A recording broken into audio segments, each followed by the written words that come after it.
तवज्जो कंटेनर उत्ते चढ़ के बड़ियां गल्लां कीतियां सन तू फिटे मुंह और तू ते करना सा मैं कर्जा एक पैसा भी बाहरों नहीं लवांगा वो भी लिता तू फिटे मुंह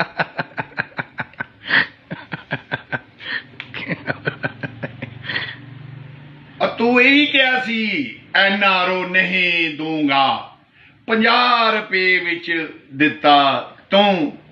ओए फिटे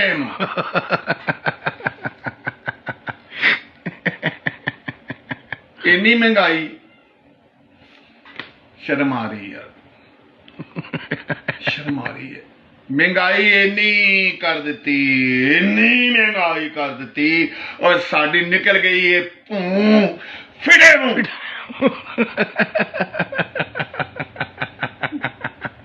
और चोर चक्के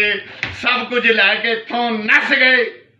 और तू पुट नहीं सकिया उन्होंने चूं